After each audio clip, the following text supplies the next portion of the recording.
poor girl stood trembling in the marble foyer of a mansion in Chicago, Illinois, clutching a newborn wrapped in a threadbare blanket. Across from her, Dominic Caruso, the most feared Mafia boss on the North Side, stared at the child with cold, calculating eyes. "This baby isn't yours," she whispered, her voice breaking the silence like shattered glass.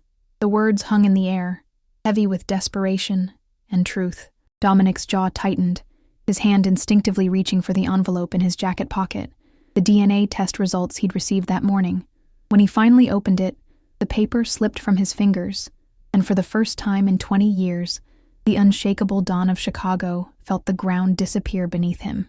If you're listening to this story, don't forget to hit the like button, subscribe to the channel, and tell me in the comments what part of the world you're listening from. Dominic Caruso had built his empire on 3 principles: loyalty, silence, and control. At 42, he ruled the north side of Chicago with an iron fist wrapped in Italian leather. His tailored charcoal suits fit him like armor, and his dark eyes, sharp as broken glass, missed nothing. He moved through the city like a shadow. His presence felt in every backroom deal, every whispered negotiation, every envelope of cash that changed hands in the dim corners of his nightclub, the Monarch. It was late September, and the first cold snap had arrived early, turning the Chicago wind into something vicious. The leaves on Michigan Avenue were already browning, curling at the edges like burnt paper. Dominic stood at the floor-to-ceiling windows of his penthouse office, watching the city lights flicker to life as dusk settled over the skyline. Behind him, the low hum of jazz played from a vintage record player. Miles Davis, Kinda Blue. It was the only sound he allowed himself when he needed to think. The penthouse occupied the top 3 floors of a building he owned in the Gold Coast, a neighborhood where old money met new power. The office itself was a study in controlled elegance, dark wood paneling, leather furniture worn soft with age, and shelves lined with first-edition books he'd never read but kept, because they'd belonged to his mother. On the wall behind his desk hung a single painting, a Caravaggio reproduction depicting the betrayal of Christ. His father had hung it there decades ago, a reminder that treachery was always one kiss away. Dominic's phone buzzed on the mahogany desk. He ignored it. Outside, rain began to tap against the glass, a soft rhythm that would soon turn into a downpour. Rain in Chicago always felt like a warning, a prelude to something shifting beneath the surface of his carefully ordered world. He'd felt it all day, that prickling sensation at the base of his skull that told him something was coming. He'd learned to trust that instinct. It had kept him alive through 3 attempted coups, 2 federal investigations, and countless smaller betrayals that came with the territory of being who he was. "Boss," the voice came from the doorway. Dominic didn't turn. He knew the voice. Sal Moretti, his oldest friend and most trusted lieutenant. Sal had been with him since they were kids running numbers in Little Italy, back when Dominic's father still ran the family business with a crueler hand than his son ever would. Sal was built like a boxer who'd gone a few rounds too many. Broad shoulders, scarred knuckles, a nose that had been broken so many times it sat crooked on his face. But his eyes were sharp, always watching, always calculating. He wore his loyalty like a second skin, and in Dominic's world, that made him invaluable. "What is it?" Dominic's voice was low, controlled. He never raised it. He never had to. "There's a girl downstairs. Says she needs to see you. Won't leave." Dominic finally turned, his expression unreadable. The light from the city cast shadows across his face, making him look older than his years. "A girl. Yeah, young. Maybe 22, 23. Looks like she's been sleeping on the street. She's got a baby with her." Sal paused, his expression darkening. "Security tried to turn her away 3 times. She keeps coming back. Started making a scene in the lobby. Said if we didn't let her up, she'd go to the press." That got Dominic's attention. Threats were common in his line of work, but threats involving the press were different. They were messy, unpredictable, and had a way of drawing attention he couldn't afford. "And she asked for me by name?" Sal nodded. "Said it's about something personal. Wouldn't say more. But, boss..." He hesitated, which was unusual for Sal. "She mentioned Elena." The name landed like a physical blow. Dominic's hand tightened imperceptibly around the glass of whiskey on his desk. Pappy Van Winkle, 23-year reserve. For a moment he said nothing, his mind racing through possibilities, calculations, threats. Elena Rossi, a name he hadn't heard spoken aloud in 5 years. a name that still had the power to crack the armor he'd spent decades building. He picked up the glass and took a slow sip. The burn was familiar, grounding. He set it down carefully, the clink of crystal against wood deliberate, buying himself time to lock down the emotions threatening to surface. "Bring her up." Sal hesitated. "You sure? Could be a setup. The Benedettis have been quiet lately. Too quiet. This could be their play. If it's a setup, she picked the wrong man to try." Dominic's tone was flat, final. "And if she knows about Elena, I need to know how. Bring her up, but have Frankie and Luca in the hallway, armed." Sal nodded and disappeared down the corridor. Dominic heard his footsteps fade, replaced by the steady patter of rain against the windows. He returned to his position by the glass, watching the city blur beneath the downpour. He thought of his father, dead now for 15 years, buried in a plot at Mount Carmel Cemetery with a headstone that said nothing about the blood on his hands. Giovanni Caruso had been a hard man, the kind who believed sentiment was weakness and family was just another word for soldiers you couldn't fire. He'd taught Dominic the business with his fists and his belt, lessons that left scars both visible and hidden. Dominic had sworn he'd be different. When he'd taken over at 27, after his father's heart attack in a mistress's bed, he'd restructured everything. He was ruthless when necessary, but he didn't rule through fear alone. He built loyalty through respect, through keeping his word, through being the kind of leader men chose to follow rather than one they were forced to obey. It had worked. In 15 years, he'd doubled the family's territory, diversified their holdings into legitimate businesses, and kept the federal agents at bay through a combination of legal maneuvering and strategic silence. He'd become more powerful than his father ever was, and he'd done it without becoming the monster the old man had been. But power came with a price. It meant isolation. It meant trust was a luxury he couldn't afford. It meant that the one time he'd let someone close enough to matter, she'd left without explanation, disappearing like smoke in the Chicago wind. Elena Rossi. The name still tasted like regret. She'd been a dancer at the Monarch 5 years ago, hired by his manager without Dominic's knowledge. He'd noticed her the first night she performed, not because she was the most beautiful woman in the club, though she was striking, but because of the way she moved.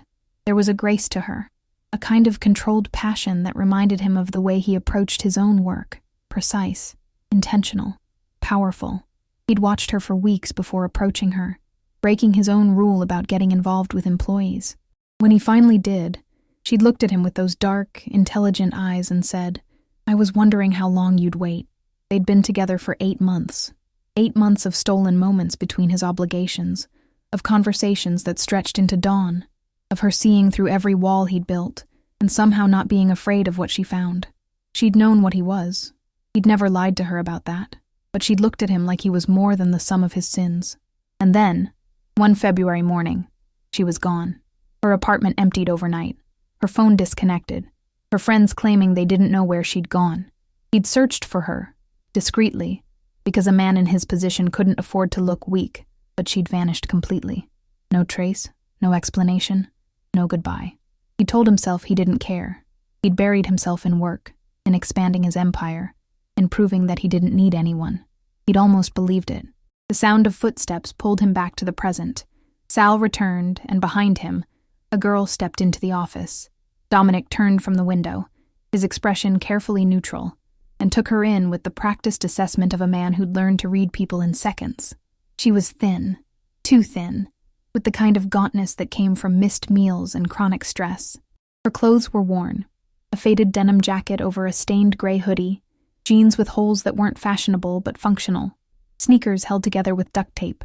Her hair was dark blonde, pulled back in a messy ponytail, and her face was pale, marked with the shadows of exhaustion beneath her eyes.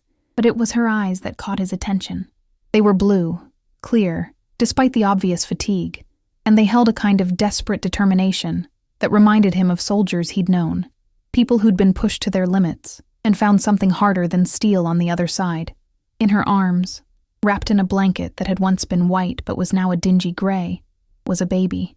The child couldn't have been more than a few weeks old, its tiny face barely visible beneath the folds of fabric. Dominic studied her for a long moment, letting the silence stretch.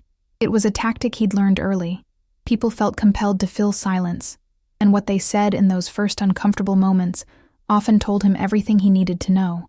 The girl didn't flinch under his gaze. She stood straighter, adjusting her grip on the baby, and met his eyes with a courage that surprised him. Most people who entered this office couldn't hold his stare for more than a few seconds. "You asked to see me," Dominic said finally. It wasn't a question. The girl nodded. Her voice when it came was rough, like she'd been crying or hadn't had water in too long. "My name is Sophie. Sophie Brennan. She stopped, swallowed hard, and Dominic saw her gather herself. "I knew Elena Rossi." The name hung in the air between them, heavy with implications. Dominic's expression didn't change, but Sal, standing by the door, shifted his weight, a tell that Dominic caught immediately. Sal remembered Elena too.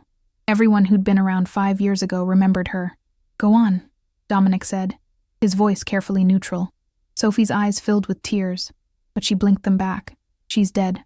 The words came out flat, like she'd practiced them, like saying them any other way would break her. "She died 3 weeks ago, September 7th. Complications from the birth. She didn't have insurance, didn't have money for a good hospital.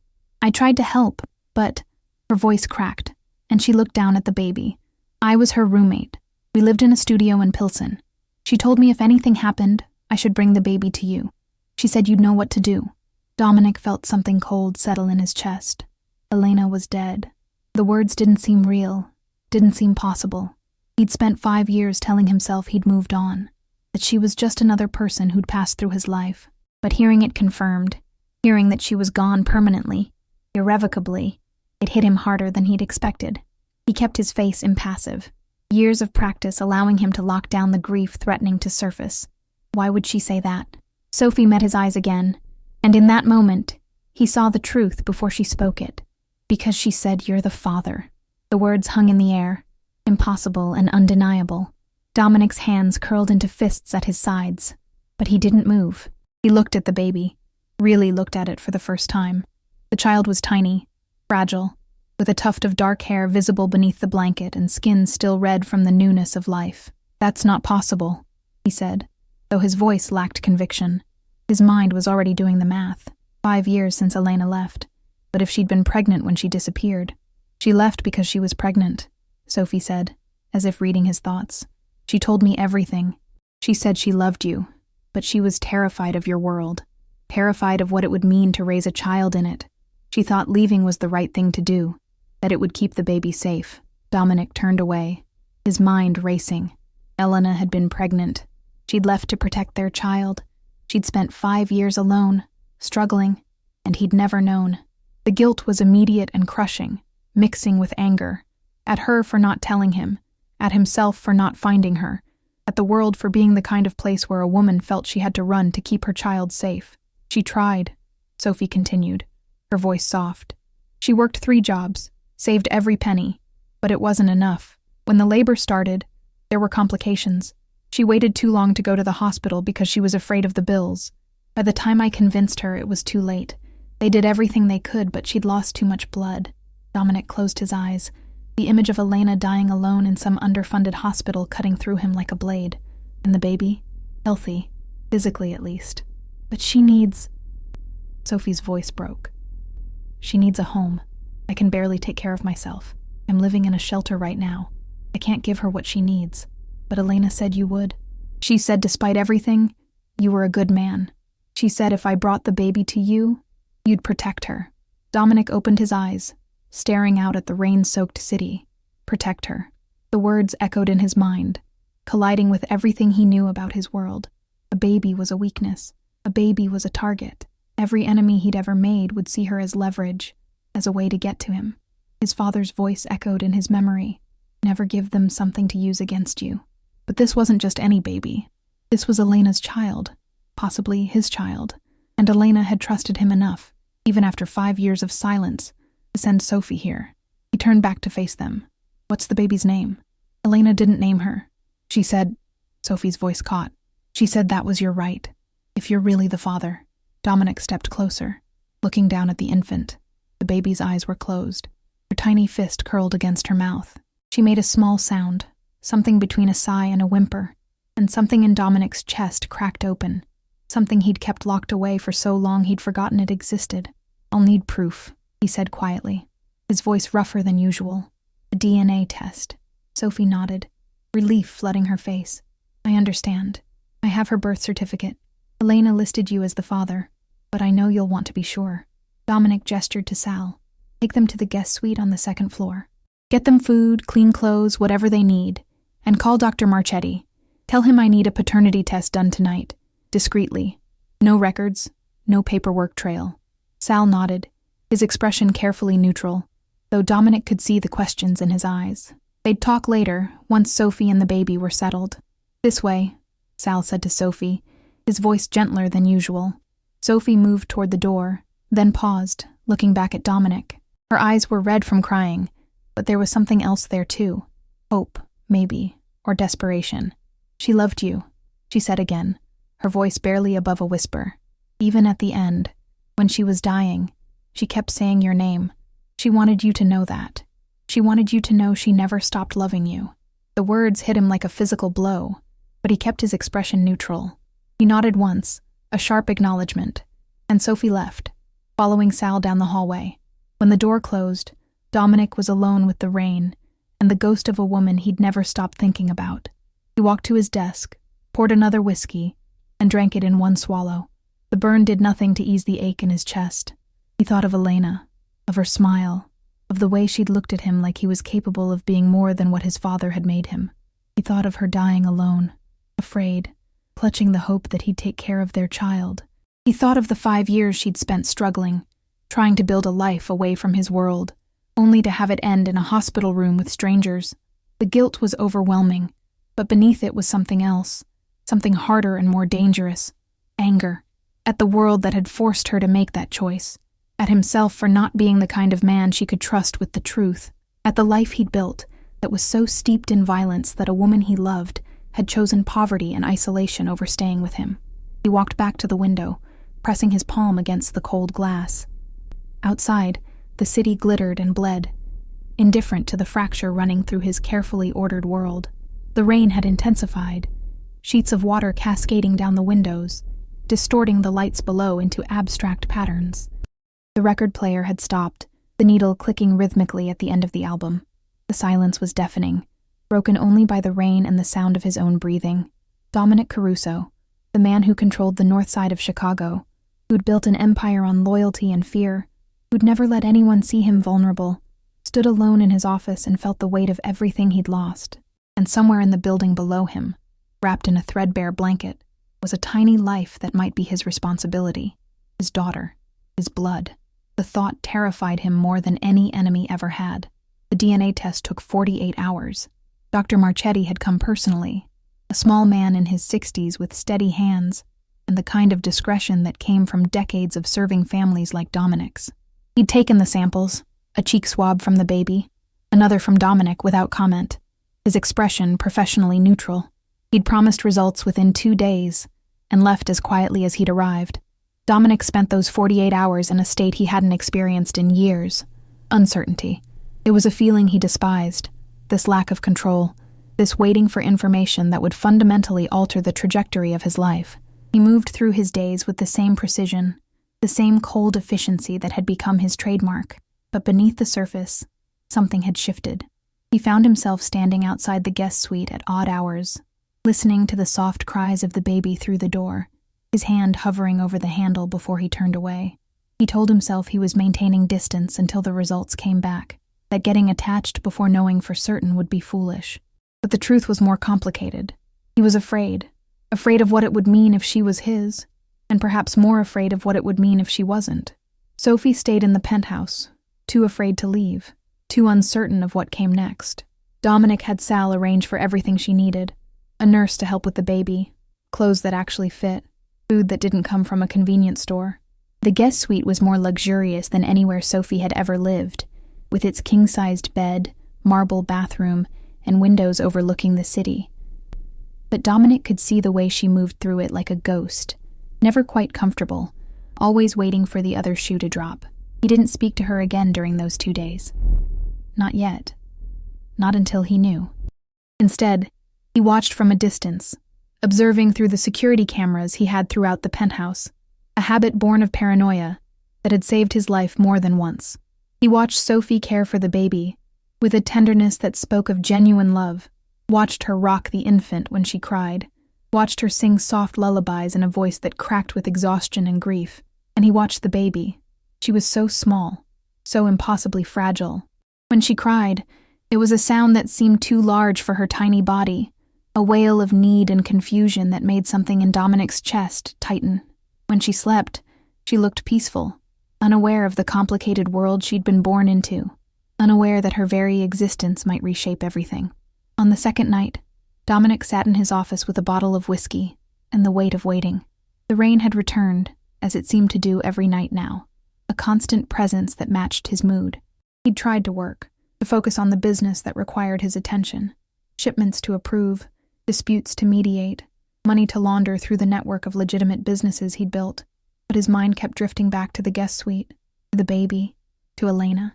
He pulled out his phone and scrolled through old photos, something he rarely allowed himself to do. There were only a handful of pictures of Elena. She'd been camera shy, always turning away or covering her face when he tried to photograph her. But he'd managed to capture a few moments. Elena laughing at something he'd said, her head thrown back, her dark hair catching the light. Elena asleep in his bed, her face soft and unguarded. Elena looking at him with an expression he'd never been able to name, something between love and sadness, as if she'd known even then that their time was limited. He stared at that last photo for a long time, trying to reconcile the woman he'd known with the one who'd left without a word, who'd carried his child in secret, who'd died alone. Had she been happy? Had she regretted leaving? Had she thought of him as often as he'd thought of her? The questions had no answers, and that was perhaps the hardest part. Elena was gone, and with her went any chance of understanding why she'd made the choices she had. A knock on the door pulled him from his thoughts. Sal entered without waiting for permission, a privilege afforded only to him. He carried 2 glasses and poured himself a whiskey without asking, settling into the leather chair across from Dominic's desk. "You gonna tell me what's going on in that head of yours?" Sal asked, his voice gruff but not unkind. Dominic set his phone down, the screen going dark. "What do you want me to say?" "I want you to say you're not about to do something stupid." Sal took a sip of his drink, his eyes never leaving Dominic's face. "I've known you since we were kids, Dom. I've seen you handle wars, federal investigations, hostile takeovers. I've never seen you like this." "Like what?" "Scared." The word hung between them, brutal in its honesty. Dominic wanted to deny it, to fall back on the armor he'd worn for so long. But this was Sal. If there was anyone in the world he could be honest with, it was the man who'd stood beside him through everything. "If she's mine," Dominic said slowly, "everything changes. And if she's not?" Dominic was quiet for a moment, surprised by the sharp pang of disappointment the question triggered. "Then I send them away with enough money to start over. Make sure they're taken care of. But you don't think that's what the test's gonna say?" "No." Dominic met Sal's eyes. "I think she's mine. I can feel it, and that terrifies me more than anything I've ever faced." Sal nodded, understanding crossing his weathered features. "Because a baby's a weakness. Because a baby's a target." Dominic stood, walking to the window as he always did when he needed to think. "Every enemy I've made, every rival who wants what I have, every federal agent looking for leverage, they'll all see her as a way to get to me. And she's innocent, Sal. She didn't choose this world. She doesn't deserve to be a pawn in it. So what are you gonna do?" It was the question Dominic had been asking himself for 2 days. "I don't know. But if she's mine, I can't walk away. Elena trusted me to protect her. That has to mean something." Sal was quiet for a moment, then said, "Your old man would have sent them packing. Wouldn't have even done the test. I'm not my father." "No, you're not. You're better than he ever was. But that means you're gonna try to do the right thing here. And the right thing in our world usually gets you killed." Dominic turned from the window, a grim smile on his face. "Then I guess I'll have to make sure that doesn't happen." The next morning, Dr. Marchetti returned. He arrived at dawn, before the city fully woke, carrying a manila envelope that seemed to weigh more than it should. Dominic met him in the office, Sal present as always, and took the envelope with hands that were steady despite the earthquake inside him. "The results are conclusive," Dr. Marchetti said, his voice professionally neutral. "I ran the test twice to be certain. If you have any questions, that won't be necessary." Dominic's voice was quiet, final. "Thank you, doctor. Sal will see you out." When they were gone, Dominic stood alone with the envelope. The rain had stopped sometime during the night, and weak morning sunlight filtered through the windows, casting long shadows across the office. He stared at the sealed paper, the weight of it heavier than any weapon he'd ever held. He thought of his father, of the lessons beaten into him about strength and weakness, about never letting anyone close enough to hurt you. He thought of Elena, of the life they might have had if she'd trusted him with the truth. He thought of the baby sleeping 2 floors below, unaware that her entire future hung on the words contained in this envelope. Finally, he opened it. The medical jargon blurred at first, his mind refusing to process the information. Then the words came into focus, sharp and undeniable. Probability of paternity, 99.97%. Dominic set the paper down slowly, his hand steady despite the seismic shift occurring inside him. He was a father. Elena had carried his child, given birth alone, and died without him knowing. The guilt was immediate and crushing, a physical weight pressing down on his chest, making it hard to breathe. He walked to the window and pressed his forehead against the cold glass.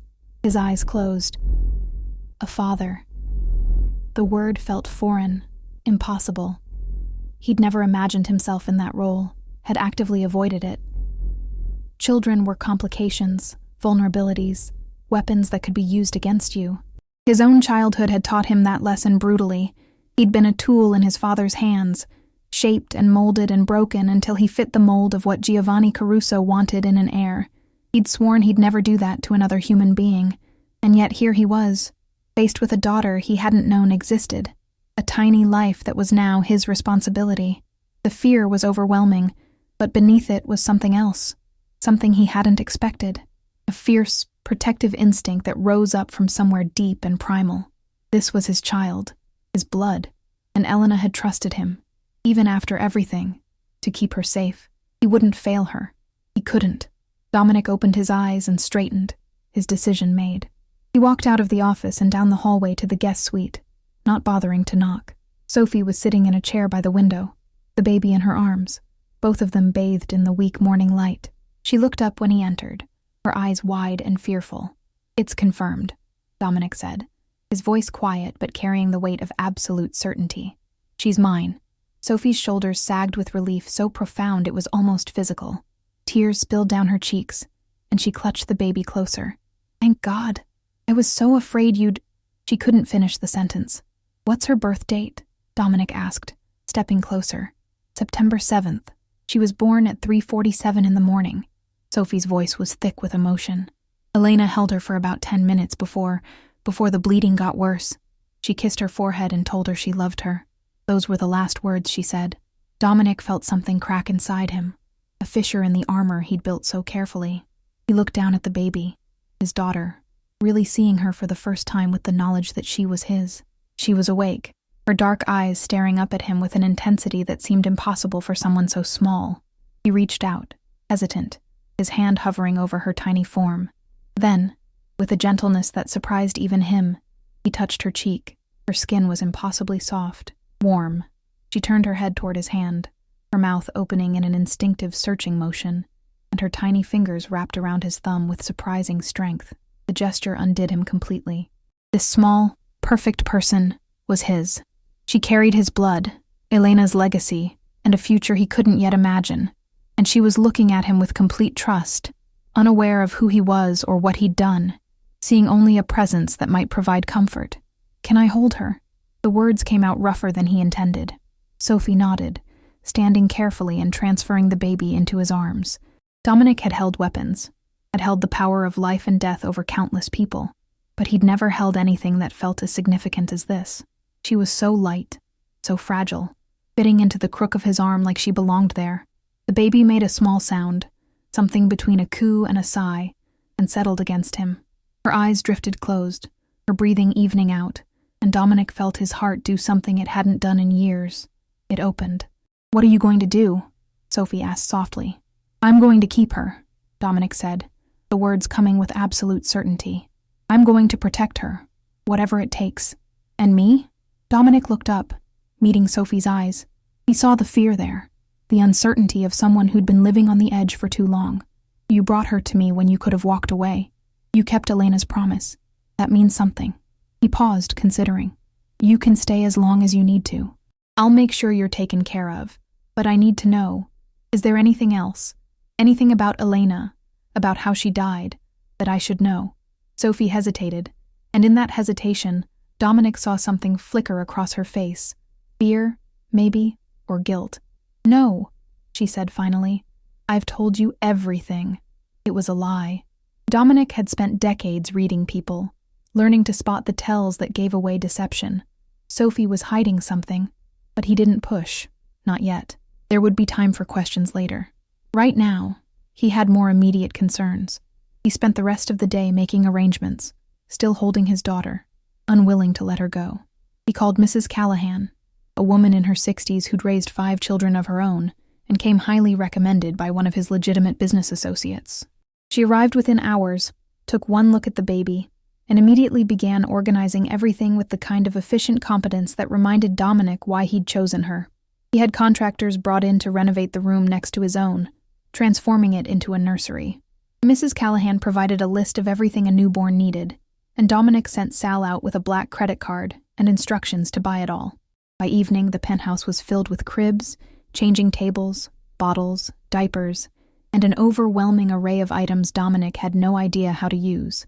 And through it all, he held his daughter, learning the weight of her, the sound of her breathing, the way she fit against his chest. Mrs. Callahan tried to take her several times, insisting he needed to rest, but he refused. He needed this, needed to feel her, to know she was real, to begin building the bond that should have started months ago. As night fell, and the city lights flickered on below, Dominic finally sat in the chair Sophie had vacated, his daughter asleep in his arms. Mrs. Callahan had retired to her own room, and Sophie had gone to bed, exhausted. The penthouse was quiet except for the soft sounds of the baby's breathing. I need to name you, Dominic said softly, his voice barely above a whisper. He'd been thinking about it all day, running through possibilities, trying to find something that felt right. He thought of his mother, dead for 30 years but never forgotten. Lucia Caruso had been a gentle woman trapped in a brutal world, married to a man who saw her as property rather than a partner. She'd loved Dominic fiercely, protecting him as much as she could from his father's rages, teaching him that there was more to life than violence and power. She'd died when he was 12, and he'd never stopped missing her. Lucia, he said, testing the name. It felt right, a connection to the one person who'd loved him unconditionally, a promise that this child would know a different kind of life than he had. Lucia Caruso. The baby stirred at the sound of his voice, her tiny hand curling against his chest. Dominic looked down at her, at this small person who'd upended his entire world in a matter of days, and made a silent promise. He would protect her. He would give her everything she needed. And he would make sure that the darkness of his world never touched her, even if it meant tearing his entire empire apart. But even as he made that promise, sitting in the quiet of his penthouse with his daughter in his arms, Dominic knew the reality was more complicated. His world didn't allow for clean breaks or simple solutions, and already, in the shadows beyond his carefully controlled domain, his enemies were beginning to circle. The first threat came exactly 1 week after Lucia's arrival. It was subtle, the kind of message that could be dismissed as coincidence by someone less experienced. But Dominic had spent his entire adult life learning to read the currents of his world, and he knew a warning when he saw one. One of his lower-level guys, a kid named Tommy who ran numbers in Wicker Park, was jumped outside a bar. Not killed, just roughed up enough to send a message. The attackers had left him in an alley with a broken nose and a warning. Tell your boss congratulations on the new addition. Would be a shame if something happened to her. When Sal brought him the news, Dominic was in the nursery watching Lucia sleep. The room had been transformed in a week. Soft cream walls, a crib that probably cost more than most people's cars, a rocking chair by the window where Dominic spent hours he should have been working. Mrs. Callahan had hung curtains with tiny stars on them, and a mobile of moons and planets turned slowly above the crib, casting gentle shadows. The Benedettis? Dominic asked, his voice quiet so as not to wake Lucia. That'd be my guess. Tommy said one of them had an accent, South Side Italian. Dominic's jaw tightened. The Benedettis were an old family, traditional in the worst ways, still clinging to the brutal methods that had defined the previous generation. They'd been pushing at the edges of his territory for months, testing his defenses, looking for weaknesses, and now they thought they'd found one. Set up a meeting, Dominic said, his voice cold. With Enzo. Tomorrow night. Neutral ground. Sal nodded, but his expression was troubled. You sure that's smart?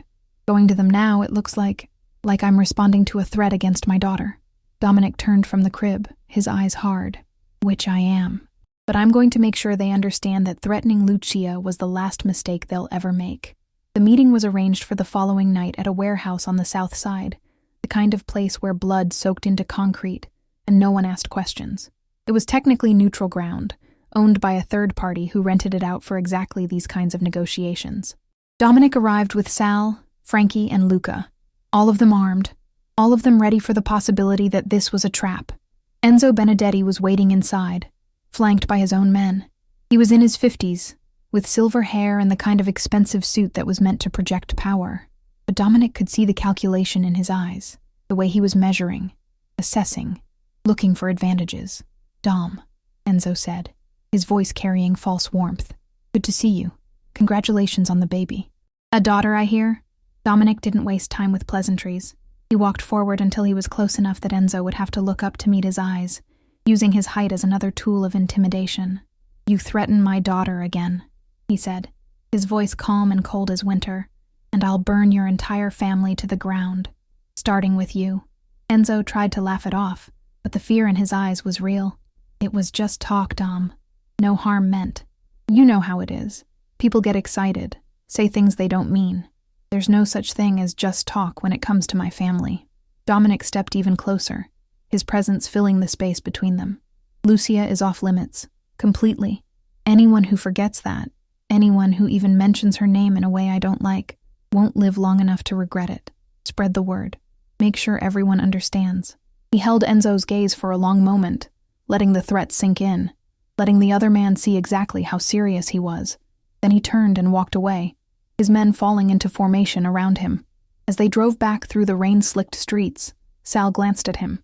"You think that'll be enough?" Dominic stared out the window, watching the city blur past. The lights reflected off the wet pavement, creating patterns that shifted and changed with every passing moment. "No," he said quietly. "But it's a start. They'll test me again. They always do. But next time, I won't just threaten. I'll act." That night, after checking on Lucia, a ritual that had become as necessary as breathing, Dominic stood in his office with a glass of whiskey and the weight of new realities. His phone buzzed with messages from his various operations, problems that needed solving, decisions that needed making. But for the first time in his career, he found himself resenting the demands of his empire. He wanted to be in the nursery, watching Lucia sleep. He wanted to be learning how to change diapers and prepare bottles, all the mundane tasks that Mrs. Callahan handled with ease, but that he was determined to master. He wanted to be present for every moment of his daughter's life, to make up for the months he'd already missed. But his world didn't allow for that kind of luxury. Every moment he spent with Lucia was a moment he wasn't managing his empire, wasn't watching for threats, wasn't maintaining the careful balance of power that kept him alive. And his enemies were already circling, sensing weakness, preparing to strike. The rain continued outside, relentless and cold. Somewhere in the city, the Benedettis were plotting their next move. Somewhere, other families were watching, waiting to see if Dominic Caruso had truly gone soft. And somewhere, in the shadows he couldn't see, forces were aligning that would test everything he'd built. But in that moment, standing in his office with the sound of rain against the windows and the knowledge that his daughter was safe 2 floors below, Dominic made a choice. He would protect her, no matter what it cost, no matter who he had to destroy, no matter how much of his empire he had to sacrifice. Lucia was his daughter, his blood, his responsibility, and he would move heaven and earth to keep her safe, even if it meant becoming the monster his father had always wanted him to be. The thought should have troubled him. Instead, it felt like clarity, like purpose, like the first honest thing he'd felt in years. He finished his whiskey and set the glass down with a decisive click. Then he pulled out his phone and began making calls, setting in motion a series of moves that would reshape the entire landscape of Chicago's underworld. The war was coming. He could feel it in his bones, in the way the rain fell, in the silence between heartbeats. But this time, he wasn't fighting for territory or power or pride. He was fighting for his daughter, and that made him more dangerous than he'd ever been. 3 months passed, and Lucia grew in ways that amazed Dominic daily. She learned to smile, a toothless, radiant grin that appeared whenever he entered the room, as if his presence alone was enough to bring her joy. She learned to track movement with her eyes, following him as he paced the nursery during late-night feedings, her dark gaze intent and curious. She learned to make sounds beyond crying, little coos and gurgles that Mrs. Callahan insisted were the precursors to actual words. And Dominic learned too.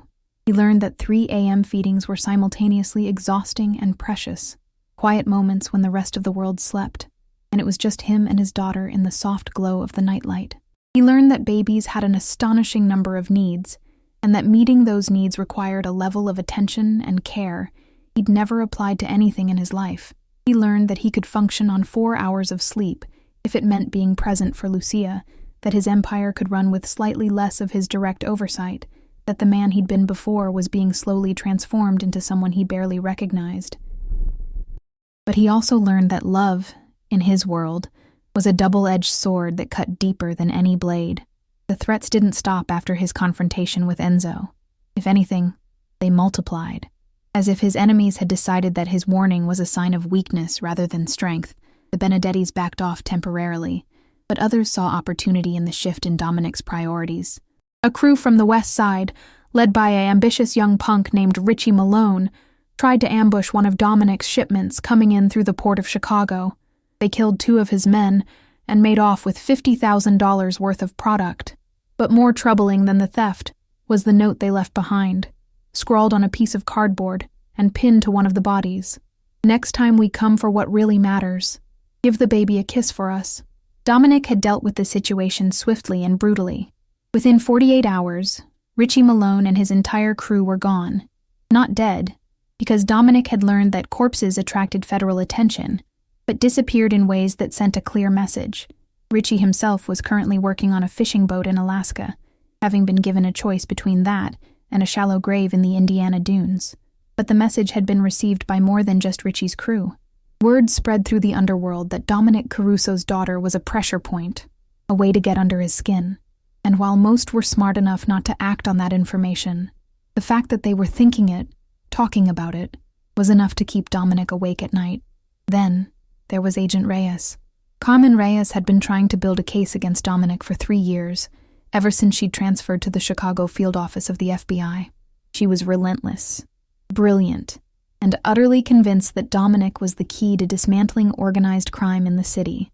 She'd been circling his operations for years, looking for the one thread she could pull that would unravel everything. And now she'd found it. She started showing up at places Dominic frequented, not obviously, not in a way that could be called harassment, but present enough that he knew she was watching. She'd be at the coffee shop near his penthouse when he took Lucia for morning walks in her stroller, a routine Mrs. Callahan had insisted was good for both of them. She'd be parked across the street from the Monarch when he went to check on his legitimate businesses. She'd even shown up at Lucia's 2-month pediatrician appointment, sitting in the waiting room with a magazine, her badge visible on her hip. The message was clear. She knew about Lucia, and she was going to use that knowledge however she could. Dominic had dealt with federal attention before. It was an occupational hazard, something to be managed through lawyers and careful operational security. But this felt different, more personal, more dangerous. And then there was Marco. Marco Santini had been Dominic's right hand for 5 years, rising through the ranks through a combination of intelligence, ruthlessness, and what Dominic had believed was genuine loyalty. He was 35, handsome in a sharp-featured way, always impeccably dressed, always 3 steps ahead in his thinking. Dominic had trusted him with sensitive operations, had brought him into his inner circle, had even considered him a friend in the limited way that word applied in their world. But trust, Dominic had learned long ago, was a currency that could be counterfeited. The first sign came from an unexpected source. Frankie, one of Dominic's soldiers, had a cousin who worked as a bartender at a club in Little Italy, Benedetti territory. The cousin had called Frankie one night, nervous, saying he'd seen something he thought Dominic should know about. Marco had been at the club, meeting with Enzo Benedetti. The 2 of them had sat in a back booth for over an hour, drinks untouched, heads close together in conversation.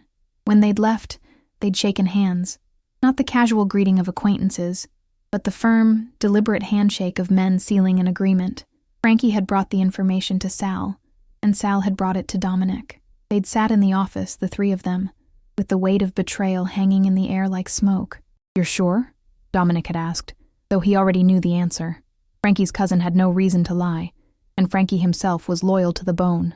"Positive," Sal had said, his expression grim. And there's more. I've been going back through the books, looking at the operations Marco's been handling. There are discrepancies. Money that should be there but isn't. Shipments that came up short. Nothing huge. Nothing that would raise immediate red flags. But it's there. Dominic had felt the cold fury settle over him, the kind of anger that didn't burn hot, but froze everything it touched. Marco had been stealing from him. Marco had been meeting with his enemies. Marco, who knew about Lucia, who knew where she slept, and who took care of her and the routines that kept her safe, had betrayed him. Where is he now? Dominic's voice had been quiet, controlled, but Sal had heard the danger in it. At the Monarch. He doesn't know we know. Dominic had stood, buttoning his suit jacket with deliberate precision. Get everyone. We're going to have a conversation. The drive to the Monarch had been silent, the car cutting through the December night like a blade. Chicago had transformed into a winter city, the streets lined with dirty snow, the air sharp enough to burn the lungs. Christmas lights hung from buildings and street lamps, cheerful and incongruous against the darkness of what they were about to do. The Monarch was packed despite the cold, the bass from the music vibrating through the walls. Dominic had built the club 10 years ago as a legitimate front for his operations, but it had become genuinely successful, drawing crowds from across the city. Tonight, the main floor was filled with people dancing, drinking, celebrating the approach of the holidays, completely unaware of the violence simmering just beneath the surface of their evening. Dominic walked in through the back entrance, bypassing the crowd. The staff knew better than to ask questions when they saw his expression. He found Marco in the VIP section on the second floor, a drink in hand, laughing with a woman Dominic didn't recognize. Marco had always been charming, the kind of man who could make anyone feel like they were the most important person in the room. It was one of the things that had made him so valuable and so dangerous. Marco. Dominic's voice cut through the noise. The music seemed to dim, or maybe it was just the weight of his presence. Marco looked up, his smile faltering when he saw Dominic's expression. Boss, didn't know you were coming by tonight. Marco set down his drink, his movements casual, but Dominic could see the tension in his shoulders.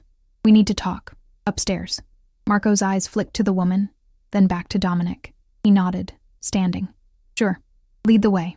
They went up to the private office above the club, a soundproofed room where Dominic conducted business he didn't want overheard. Sal, Frankie, and Luca followed, closing the door behind them with a finality that made Marco's casual facade crack. What's this about? Marco asked, trying to sound confused rather than afraid. Dominic didn't answer immediately. He walked to the desk and leaned against it, crossing his arms, studying Marco with the cold assessment of a man deciding how much pain to inflict. The office was sparse.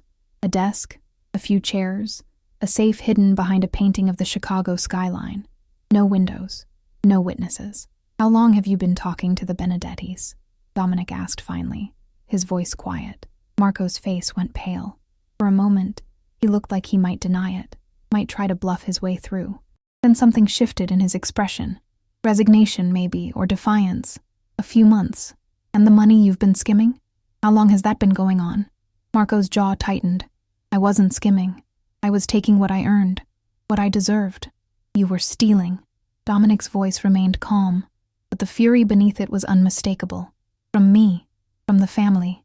While I trusted you, while I brought you into my inner circle, you were selling me out. You've changed, Dom. Marco's voice gained confidence, as if he'd been waiting for this confrontation, preparing his arguments. Ever since that baby showed up, you've been distracted, weak. The family needs a leader who's focused, not someone playing house with a kid who might not even survive in this world. The words hung in the air, and Dominic felt something cold and dangerous settle in his chest. Careful, Marco. You're already dead. The only question is how much you suffer first. Marco laughed, but there was no humor in it. You think you scare me? You think your threats matter? I'm not the only one who thinks you've lost your edge. Half the crew thinks the same thing. You're a liability now, Dom. That baby makes you vulnerable, and everyone can see it. Dominic pushed off the desk, closing the distance between them in 2 strides. Marco flinched but didn't back down, meeting Dominic's eyes with a defiance born of desperation. You're wrong, Dominic said, his voice low and dangerous. Lucia doesn't make me weak. She makes me ruthless, because now I've got something to protect, and anyone who threatens her, anyone, doesn't get a second chance. You should have remembered that before you decided to betray me. He nodded to Sal. Take him to the warehouse. I'll deal with him later. Marco's bravado crumbled. Dom, wait. We can work this out. I can fix this. I'll cut ties with the Benedettis. I'll pay back every penny. You'll shut up and walk out of here quietly, Dominic interrupted. Or Sal will drag you out. Your choice. Marco looked around the room, at the faces of men he'd worked beside for years, searching for sympathy or support. He found none. In their world, betrayal had only one punishment, and everyone knew it. Sal grabbed Marco's arm, and Frankie moved to his other side. They led him out of the office, down the back stairs, away from the club and the music, and the people who had no idea what was happening in the shadows of their evening. When they were gone, Dominic stood alone in the office, his hands curled into fists at his sides. Luca remained by the door, silent, waiting for orders. Get word out, Dominic said finally, to everyone. Marco betrayed the family, and he's been dealt with. Anyone else having second thoughts about my leadership is welcome to leave, but if they stay, they're all in. No more doubts, no more questions. Luca nodded and left, leaving Dominic alone with his thoughts and his rage. He didn't go to the warehouse. He'd learned long ago that there were some things he could delegate, and Marco's punishment was one of them. Sal would handle it, not with the sadistic creativity Giovanni Caruso would have employed, but with the efficient brutality their world required. Marco would be exiled, sent out of Chicago with a warning that if he ever returned, the mercy Dominic had shown tonight would be revoked. It was more than Marco deserved, but Dominic wasn't his father. He didn't kill out of spite or ego. He killed when necessary, when there was no other option. And Marco, for all his betrayal, hadn't actually harmed Lucia. He'd talked, he'd plotted, but he hadn't acted. That distinction mattered. It had to matter. Or Dominic was no better than the monsters he'd spent his life trying not to become. He drove back to the penthouse through streets slick with new snow, the city transformed into something almost beautiful by the white blanket covering its sins. It was nearly 3 a.m. when he arrived, and the building was quiet, most of its residents asleep. Dominic went straight to the nursery. Mrs. Callahan had left a small lamp on, its warm glow casting soft shadows across the room. Lucia was asleep in her crib, her tiny chest rising and falling with each breath, her fist curled near her mouth. She looked peaceful, innocent, completely unaware of the violence that had been done in her name. Dominic sank into the rocking chair beside the crib, his head in his hands. The adrenaline of the confrontation was fading, leaving behind exhaustion and something darker, a creeping doubt that maybe Marco had been right. Maybe he had changed. Maybe he was distracted, vulnerable, weak. But then Lucia stirred, making a small sound in her sleep, and Dominic looked up. He watched her for a long moment, this tiny person who'd upended his entire world, and felt the doubt fade. He wasn't weak. He was focused on what mattered, and if that made him different from the man he'd been before, then so be it. He'd rather be a good father than a perfect crime boss. The thought should have troubled him. In his world, priorities like that got you killed. But sitting there in the quiet of the nursery, watching his daughter sleep, Dominic found he didn't care. He would protect her, whatever it took, whoever he had to destroy, however much of his empire he had to sacrifice. She was worth it. She was worth everything. A soft knock on the door pulled him from his thoughts. Sophie stood in the doorway, wrapped in a robe, her expression troubled. I heard you come in. Is everything okay? Dominic nodded, not trusting his voice for a moment. Then he said, We had a situation. It's handled. Sophie stepped into the room, her eyes moving to Lucia. She's beautiful when she sleeps. So peaceful. She's beautiful all the time. The words came out rougher than Dominic intended, thick with emotion he usually kept locked down. Sophie was quiet for a moment, then said, Can I tell you something? About Elena? Dominic's attention sharpened. He'd known Sophie was hiding something since that first night. He'd been waiting for her to be ready to share it. Go ahead. Sophie sat in the chair across from him, her hands twisting in her lap. I lied to you. Not about Lucia being yours, that's true. The DNA test proved it. But about Elena, about how she died. Dominic's blood ran cold. His voice, when he spoke, was barely above a whisper. What do you mean? Sophie looked up, tears streaming down her face. She didn't die from complications. Not natural ones, anyway. Someone came to the hospital the night after she gave birth. A man. I was in the room with her, helping the nurses because we couldn't afford a private room and she was scared. He said he was a doctor, but something felt wrong. He gave her an injection, said it was for the pain, but after he left, Elena started having trouble breathing. Her heart rate dropped. The real doctors tried to save her, but her voice broke. It was too late. The room seemed to tilt. Dominic's hands gripped the arms of the rocking chair so hard his knuckles went white. "You're telling me she was murdered?" "I think so. I saw the man leave. I tried to tell the police, but they said it was just a tragic complication, that these things happen. They wouldn't listen to me. I was just some poor girl with no insurance and no proof. Did you get a look at him? Could you identify him?" Sophie nodded, pulling out her phone with shaking hands. "I took a picture. I don't know why. Instinct, maybe, or fear. I was standing in the hallway when he left, and I snapped a photo. It's not great, but you can see his face." She handed Dominic the phone, and he looked at the screen. The image was grainy, taken from a distance, but it was clear enough. A man in a dark coat, his face partially visible as he turned to leave the hospital. Middle-aged, with sharp features and cold eyes. Dominic's heart stopped. It was Enzo Benedetti. The rage that flooded through him was unlike anything he'd ever experienced. It was white-hot and all-consuming, burning away everything else.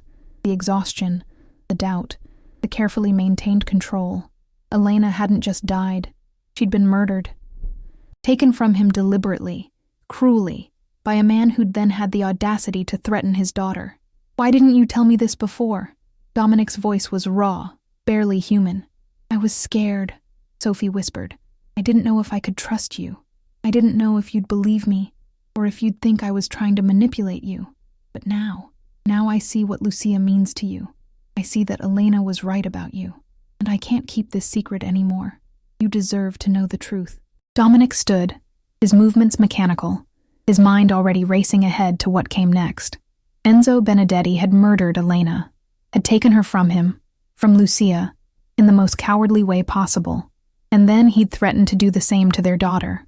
The rain outside had turned to sleet, tapping against the windows like a countdown. Dominic looked down at Lucia, still sleeping peacefully, unaware that her mother's death had just been revealed as murder. "Thank you for telling me," Dominic said, his voice cold and controlled. "You did the right thing." Sophie stood, her expression fearful. "What are you going to do?" Dominic didn't answer. He couldn't, because the truth was too dark, too violent, too final. He was going to find Enzo Benedetti. He was going to make him pay for what he'd done, and he was going to make sure that everyone in Chicago understood what happened to people who touched his family. This wasn't just about territory or power anymore. This was personal. This was about justice for Elena, about protecting Lucia, about drawing a line in blood that no one would ever dare cross again. "Get some sleep," Dominic said finally. "And Sophie, don't tell anyone else about this. Not yet. I need to handle it my way." Sophie nodded and left, closing the door softly behind her. Dominic stood alone in the nursery, the sleet tapping against the windows, his daughter sleeping peacefully, and the weight of new knowledge pressing down on him like a physical force. Enzo Benedetti had just signed his own death warrant. He just didn't know it yet, and when Dominic was done, there wouldn't be enough left of the Benedetti family to fill a shoebox. The thought should have troubled him, should have made him question whether he was becoming the monster he'd always feared. But as he looked at Lucia, at this innocent life that Elena had died protecting, Dominic found he didn't care. Some things were worth becoming a monster for, and his daughter was at the top of that list. Dominic didn't sleep that night. He sat in his office, the lights off, the city sprawling below him like a battlefield waiting for dawn. The photo of Enzo leaving the hospital was burned into his mind, a brand that seared through every thought, every memory, every moment of the past 3 months.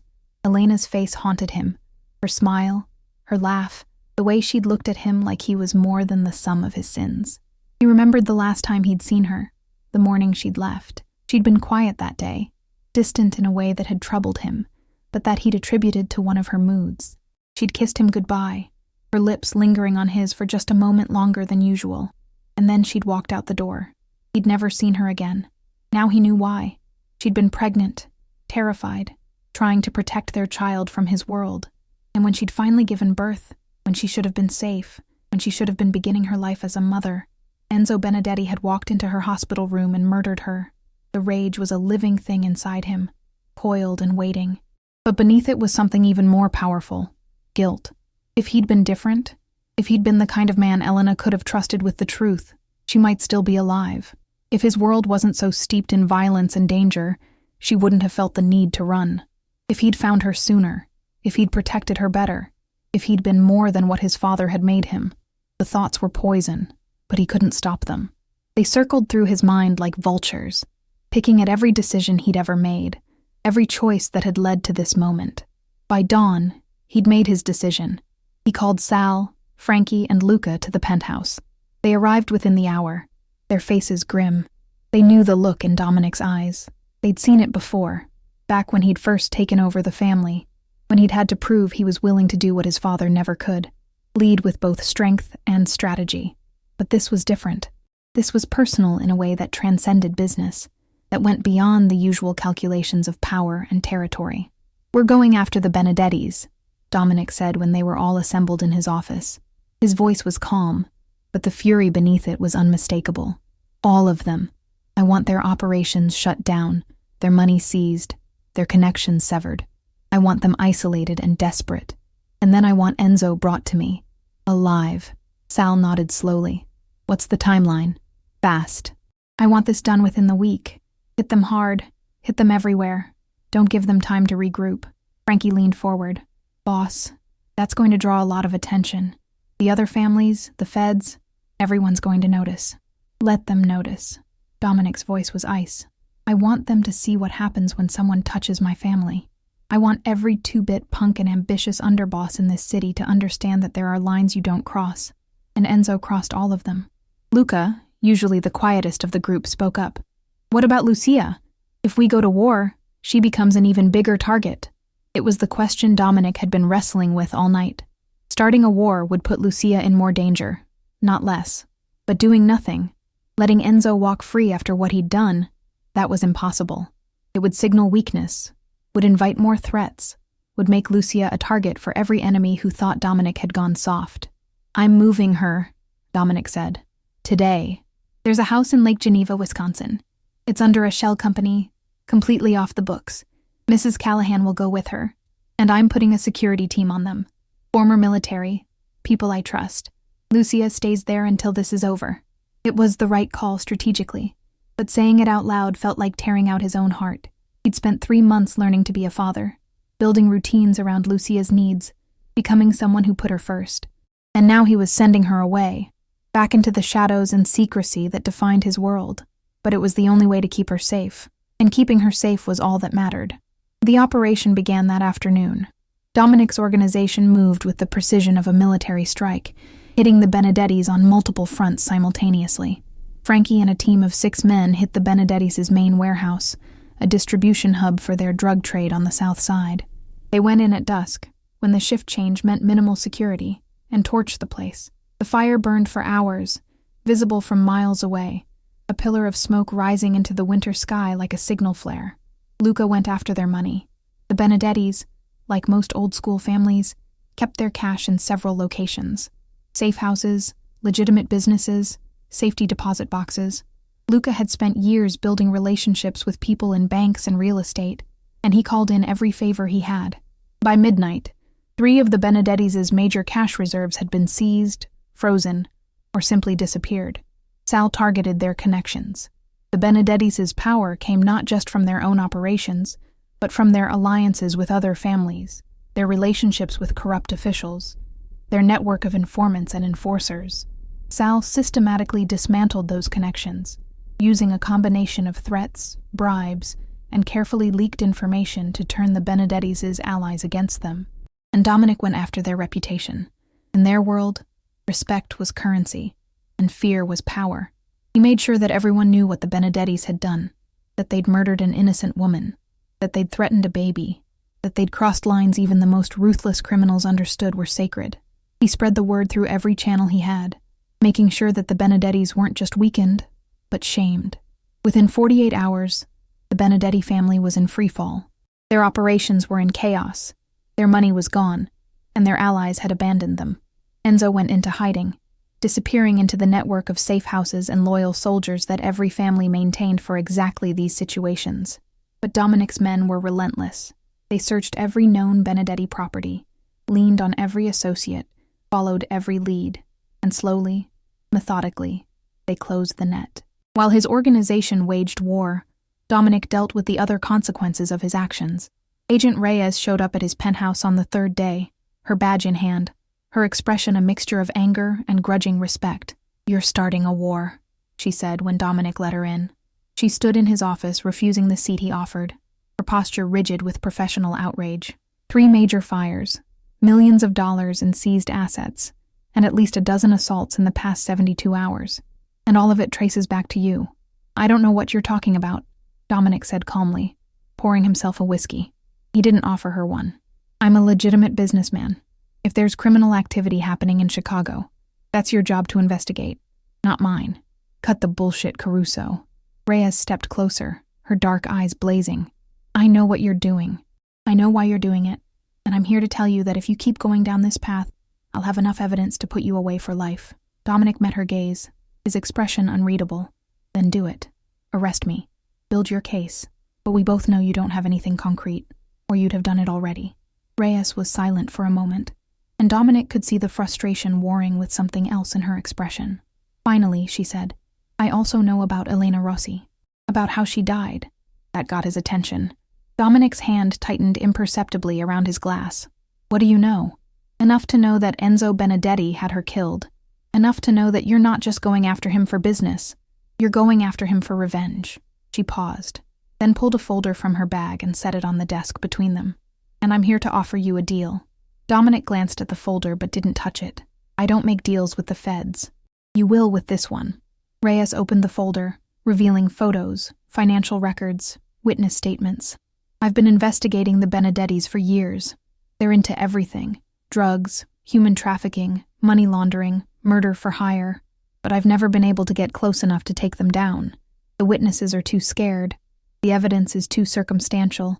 And they've got enough corrupt officials on their payroll to make prosecution nearly impossible. And you think I can change that? I know you can." Reyes leaned forward, her voice intense. "You help me build a case against them. Testimony, evidence, enough to dismantle their entire operation. And I'll make sure the charges against you disappear. You get justice for Elena. You get to walk away clean. And your daughter gets a father who's not in prison. Everyone wins." The offer hung in the air, tempting and dangerous. Dominic had never worked with law enforcement. It went against everything he believed in, everything his world was built on. Cooperating with the feds was the ultimate betrayal, the one sin that could never be forgiven. If word got out that he'd turned informant, his empire would crumble, his allies would abandon him, and his enemies would line up to put a bullet in his head. But he thought of Lucia, safe in Wisconsin but still vulnerable, still at risk as long as he remained in this life. He thought of Elena, dying alone because of the world he'd built. He thought of the promise he'd made to protect his daughter, to give her a life free from the darkness that had defined his own. "I'll think about it," he said finally. Reyes nodded, leaving the folder on the table.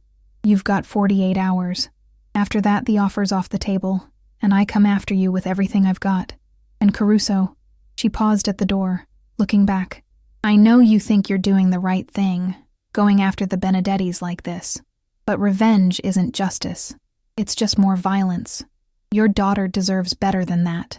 She left, and Dominic stood there, staring at the folder.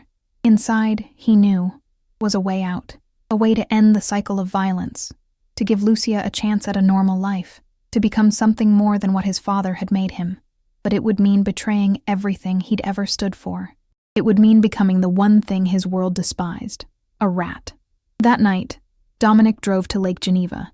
It was a 2-hour trip through snow-covered highways, the landscape transforming from urban sprawl to rural quiet. The house was set back from the lake, surrounded by trees, the kind of place where neighbors were distant and privacy was guaranteed. Mrs. Callahan met him at the door, her expression warm but concerned. "She's been asking for you." "Well, not asking exactly. She's too young for that, but she knows when you're not here." Dominic went straight to the nursery they'd set up in one of the bedrooms. Lucia was awake, lying in her crib, staring at the mobile above her. When she saw him, her face lit up with that smile that never failed to undo him completely. He picked her up, holding her close, breathing in the baby smell of her, powder and milk and something indefinably sweet. She cooed at him, her tiny hand reaching up to grab his finger, and Dominic felt the weight of the past few days begin to lift. "I'm sorry," he whispered to her. "I'm sorry I sent you away. I'm sorry your mother isn't here. I'm sorry for all of it." Lucia just looked at him with those dark, trusting eyes, completely unaware of the storm raging around her existence. Dominic spent the night in Lake Geneva, sleeping in a chair beside Lucia's crib, unwilling to be separated from her, even for the few hours of rest he desperately needed. In the morning, Mrs. Callahan made him breakfast and gently suggested that he looked like hell. "When's the last time you slept more than 2 hours?" she asked, setting a plate of eggs and toast in front of him. "I don't remember." It was the truth. The past week had been a blur of planning, executing, and managing the fallout from his war on the Benedettis. "You can't protect her if you collapse from exhaustion." Mrs. Callahan's voice was kind but firm. "That baby needs you alive and functional, not running yourself into the ground." Dominic knew she was right, but he couldn't stop. Not yet. Not until Enzo was dealt with, and the threat was neutralized. He drove back to Chicago that afternoon, leaving Lucia in Mrs. Callahan's capable hands. The separation felt physical, like leaving part of himself behind. But it was necessary. The endgame was approaching, and he needed to be in the city when it arrived. The break came that evening. One of Sal's informants, a low-level Benedetti associate who'd decided that loyalty wasn't worth dying for, provided the information they'd been searching for. Enzo was hiding in a house in Lake Forest, a wealthy suburb north of the city. It was registered to a shell company under one of his cousin's names, the kind of place where neighbors minded their own business, and security systems were top of the line. Dominic assembled his team: Sal, Frankie, Luca, and 3 others he trusted implicitly. They armed themselves carefully: handguns with suppressors, tactical gear, the tools of a profession that required precision and silence. This wasn't a war. This was an execution. But before they left, Dominic made one more call to Agent Reyes. "I'm going after Enzo tonight," he said when she answered. "If you want him alive, you'll need to be there." There was a pause on the other end, the sound of Reyes processing the information, weighing the risks and opportunities. "Where?" Dominic gave her the address. "Come alone. Come ready. This ends tonight." "Caruso, I'm not promising he survives," Dominic interrupted. "But if you're there, you'll at least have a chance to take him into custody. Your choice." He hung up before she could respond. The drive to Lake Forest took 40 minutes. The neighborhood was exactly what Dominic had expected. Large houses set back from the road, expensive cars and driveways, the kind of quiet that came from money and distance. The house itself was a modern structure of glass and steel, designed to look impressive rather than welcoming. Agent Reyes was already there, parked in an unmarked car a block away. She got out when she saw Dominic's vehicle, her weapon drawn but pointed at the ground. She was wearing tactical gear under her jacket, prepared for whatever came next. "How do you want to do this?" she asked quietly when Dominic approached. "I go in first," Dominic said, his voice flat, emotionless. "My men cover the exits. If he runs, you take him. If he fights, I handle it." "If he doesn't make it out alive?" Dominic met her eyes, and she saw something in his expression that made her take a step back. "Then he doesn't make it out alive." They moved to the house, Sal and Frankie covering the back, Luca and the others watching the perimeter. Dominic approached the front door, his weapon drawn, his mind clear and focused in a way it hadn't been in days. He didn't knock. He kicked the door in, the wood splintering under the force, the sound echoing through the quiet neighborhood. Inside, the house was dark, silent, the kind of stillness that felt deliberate. Dominic moved through the rooms with practiced efficiency, his senses on high alert. He found Enzo in the kitchen, sitting at the table with a glass of whiskey, as if he'd been expecting this moment, preparing for it. "Dom," Enzo said, his voice calm despite the gun pointed at his chest. "I figured you'd find me eventually." Dominic raised his weapon, aiming it at Enzo's heart. Every instinct, every ounce of rage, every moment of grief screamed at him to pull the trigger, to end this, to make Enzo pay for what he'd done to Elena, for the threats against Lucia, for every moment of pain and fear of the past 3 months. "You killed her," Dominic said, his voice low and dangerous. "You walked into that hospital and murdered the mother of my child." Enzo's expression didn't change. "She was a liability. You know how this works, Dom. You've made the same calls 100 times. Sometimes people have to die to protect the business. Not like this." Dominic's finger tightened on the trigger. "Never like this." "Wait." Agent Reyes stepped into the room, her weapon drawn, her voice firm. "Caruso, don't. Let me take him in. Let the system handle this." Dominic didn't lower his weapon. His entire body was coiled, ready to fire, ready to end the man who'd taken Elena from him. The system doesn't work for people like him. You know that. Maybe not. But if you kill him, you're no different than he is. And your daughter deserves better than that. She deserves a father who chose justice over revenge. The words hit Dominic like a physical blow. He thought of Lucia, of her innocent smile, of the life he wanted to give her. He thought of Elena, of what she would have wanted, of the man she'd believed he could be. Slowly, painfully, he lowered his weapon. "Take him," Dominic said, his voice rough with suppressed emotion. "But if he walks, if he gets out on some technicality, I'm coming for him. And next time there won't be a conversation." Reyes moved forward, cuffing Enzo and reading him his rights. Enzo didn't resist. He looked at Dominic, his expression unreadable. "You think this changes anything? You think you can just walk away from this life? It doesn't work that way, Dom. You're in this until you're dead." Dominic stepped closer, his voice dropping to a whisper that only Enzo could hear. "Maybe, but I'm not going to let it touch her. Whatever it takes, she's going to have a chance. And you're never going to be a part of that equation again." He turned and walked out, leaving Enzo to the feds. Outside, the night air was cold and clean, the sky finally clear after days of snow and sleet. The stars were visible, scattered across the darkness like promises. Sal was waiting by the car, his expression questioning. "It's done?" "It's done." Dominic's voice was hollow, drained. "Let's go home." The drive back to Chicago was silent. Dominic stared out the window, watching the suburbs give way to the city lights, processing everything that had happened. He'd gotten justice for Elena, or as close to justice as their world allowed. Enzo would go to prison, probably for life. The Benedetti family was destroyed, their operations dismantled, their power broken. But the cost had been high. Dominic had exposed himself, had shown his enemies exactly how much Lucia meant to him, had started a war that would have repercussions for years to come, and he'd crossed a line by working with the feds, a betrayal that would follow him for the rest of his life. When he arrived at the penthouse, it felt empty without Lucia. The nursery was dark, the crib unused, the silence oppressive. Dominic stood in the doorway, looking at the room they'd built together, and felt the weight of everything pressing down on him. He'd won, but it didn't feel like victory. It felt like loss. His phone buzzed. A text from Mrs. Callahan. "She's sleeping peacefully. Missing her daddy, I think. Come back soon." Attached was a photo of Lucia, asleep in her crib, her tiny fist curled near her mouth, completely at peace. Dominic stared at the photo for a long time, letting it anchor him, remind him why he'd done all of this. For her, for the chance to give her a life, free from the darkness that had defined his own. He texted back, "Tomorrow. I'll be there tomorrow." Then he walked to his office, poured himself a whiskey, and sat in the darkness, watching the city lights flicker below. Somewhere out there, Enzo Benedetti was in federal custody. Somewhere, the remnants of the Benedetti family were scrambling to survive. Somewhere, Agent Reyes was probably filing reports and building her case. And somewhere in Wisconsin, his daughter was sleeping, safe and loved, and unaware of the war that had been waged in her name. Dominic raised his glass in a silent toast.